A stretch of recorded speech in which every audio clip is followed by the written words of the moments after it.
শুটিংয়ে গুরুতর আহত হল অভিনেত্রী রোশনি তন্বী ভট্টাচার্য। বিস্তারিত জানতে ভিডিওটি দেখুন।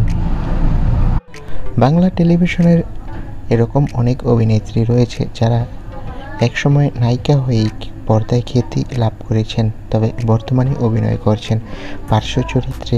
তাদের মধ্যে একজন হলেন রোশনি তন্বী ভট্টাচার্য, যাকে এই মুহূর্তে আপনারা চিরসখা ধারাবাহিকে মৌয়ের ভূমিকায় অভিনয় করতে দেখছেন।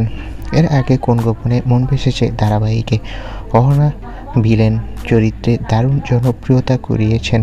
বর্তমানে বেশিরভাগ ধারাবাহিকে হয় ভিলেন নয় পার্শ্ব চরিত্রে তাকে দেখা যায়, তবে একসময় পর্দায় নায়িকা হিসেবেই আপন করে নিয়েছেন এই অভিনেত্রী।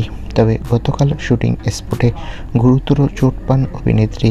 সূত্রের খবর, অভিনেত্রীর সাথে কিছু একটা ধাক্কা লাগে আর পায়ে প্রচণ্ড চোট পায়।